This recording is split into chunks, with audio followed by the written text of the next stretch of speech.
At syempre, ang isa pa po sa mga kwentong pinagpipistahan ngayon, ang daming nagulantang, ang daming nagulat. Paano nila nailihim ang ganito kalaking okasyon? Ito po ay ang ginanap na kasalan kahapon. Of course, Carlo Aquino at Charlie Dizon. Sila Ang po ay galing. nagpakasal sa Alta Veranda de Tibig sa Silang Cavite. Randy Balaguer, maraming salamat. Thank you, thank you. Alam mo, si Randy, number 1 talagang Ang field galing. reporter ng Siyempre, CFM at SNN, di ba naman? Cavite yan, walang maililihim kay Randy Balaguer. Ang akala ko nga siya ang mag-host dun sa kasal. Oo nga, ano? Di ba? Kasi magaling siyang host, di ba? Sa mga Correct. ganitong ganitong mga events. Ayan. Nakakatuwa po, nakuhang itago ni na Carlo at Charlie Dizon itong ganito katinding senaryo na dapat ay pinagpipistahan na noong paman. At napakagandang regalo para kay Charlie Dizon ang pananalo niya sa Urian. Grabe, Sabado ng gabi. Actress. Oo.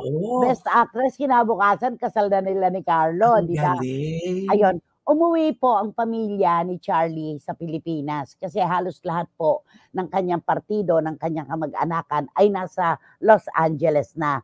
Umuwi lamang para dito sa okasyon. At nung magpunta doon sila ni Carlo, yun yung panghihingi niya ng kamay. Kaugali ang Pinoy, di ba? Sa mga magulang ni Kim. Ni Charlie. Alam mo, gustong-gusto ko itong tambalan na to. Tahimik, no? Napakaganda. Inisip mo nga, nakabuo sila ng event na ganyan na walang nakakaalama, yung preparasyon, di ba? May mga lumalabas na magkasintahang artista, ikakasal na ngayon linggo. Walang detalye. Walang detalye. Siyempre, kasama dun sa pagpapadala ng imbitasyon at pakikipag-usap sa mga ninong at ninang, sa mga sponsors. Andun yung pakiusap na sana po, atin na lang muna ito. Total naman di namin ipagdadamot yung magaganap sa kasalan. Diba? Yan ang maganda, di ba, na isang bagsakan, no? Hindi nagdamot sa mga reporter, kundi nung araw na yon, okay, pasok, in-announce at nag-share ng mga photos, tapos. Totoo diba? Yan.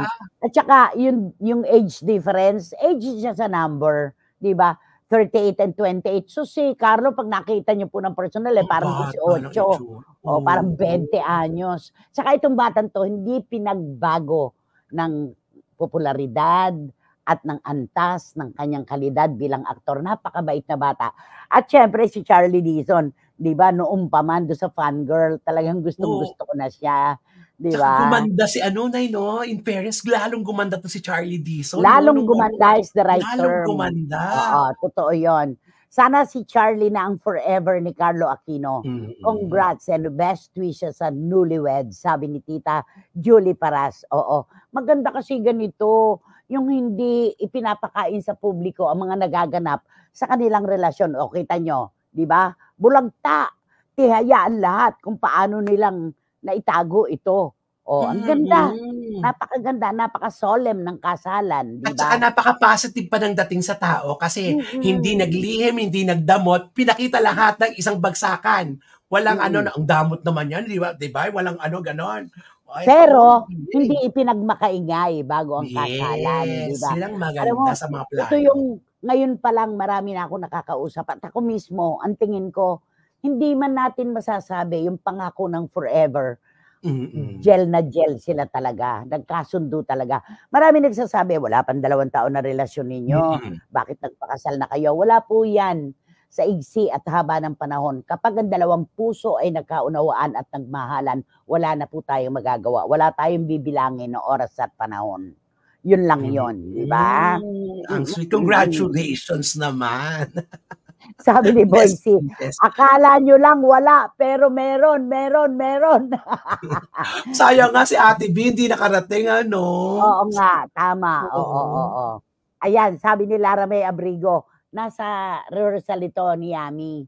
Pero ewan ko naman at dala-dala na naman yung kanya nakatutok. Kita mo nga naman po, Nay, yung mga tatahi-tahimik, yung mga hindi ipinagmamakaingay na itawid ng malwalhati, Period na po ako, Nay.